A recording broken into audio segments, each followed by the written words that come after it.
বিসমিল্লাহির রহমানির রহিম। বিশ্ব আধ্যাত্মিক জ্ঞান সঞ্চার দরবার শরীফের প্রতিষ্ঠাতা আমার মুর্শিদ কেবলা গাউসুল আজম শামীম আলী চিশতির দরবার হইতে আমি শাহ আলম আবারও আপনাদের সামনে কিছু আলোচনা নিয়ে হাজির হইলাম।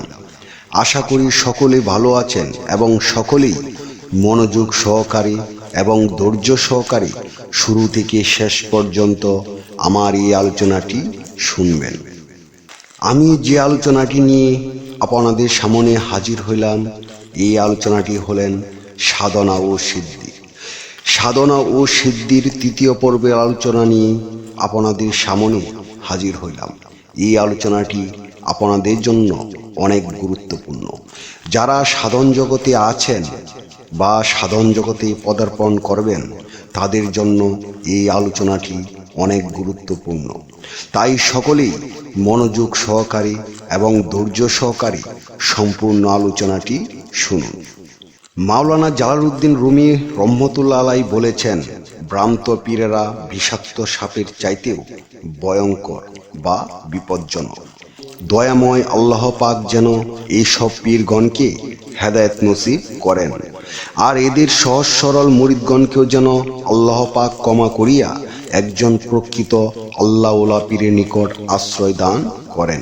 আমাদের সুফি মতবাতের সকল পীর মুশায়েখগণ তিনাদের সকল ভক্তদের ইবাদত বন্দেগী করার উদ্দেশ্যে, আল্লাহকে রাজি খুশি করার জন্য ও পরকালের মুক্তির উদ্দেশ্যে সকল মুরিদগণকে যার যার জ্ঞান অনুসারে ভক্তকে সাধনা ও সিদ্ধি লাভের উদ্দেশ্যে ভক্তদের বিভিন্ন পদ্ধতিতে তপ, জপ, মুরাকাবা, মুসাহেদা বা ধ্যান শিক্ষা দিয়ে থাকেন।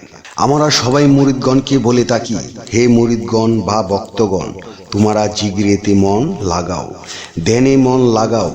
বাস্তবে মন লাগাইতে বললে কি ধ্যানে মন লাগে?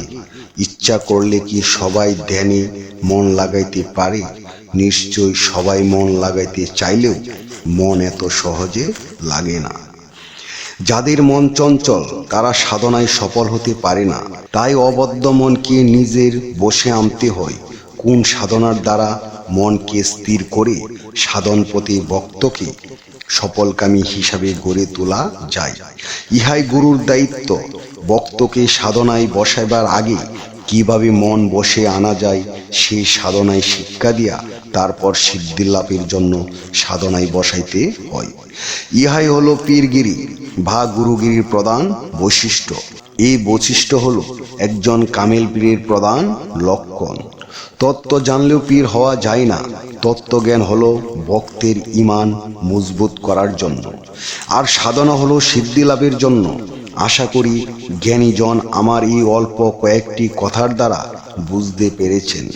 মূলত মনকে বসে আনিতে পারা বা মনকে বাধ্য করিতে পারাই হলো সাধনার জগতের মূল সাধনা। আমি এটাই মনে করি, এই মন কোন সাধনার দ্বারা বসে আনা যায় এবং মন বসে আসিলেই এই মন সাধনকারীকে কেমনভাবে সাহায্য করে, কত দূর পর্যন্ত সাহায্য করিতে পারি, এখন আমি এই ব্যাপারে মোটামুটি একটি ধারণা দেওয়ার চেষ্টা করিব। চিত্তের প্রবৃত্তিকে নিবৃত করার নামই হলো প্রধান সাধনা।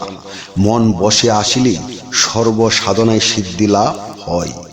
এই মনকে বসে আনার জন্য বিভিন্ন ধর্মের সাধুগুরু, মনি ঋষি, অলিয়া উলিয়া, গাউস কুতুব বা আল্লাহর ফকিরগণ বিভিন্ন পদ্ধতি বলে গেছেন।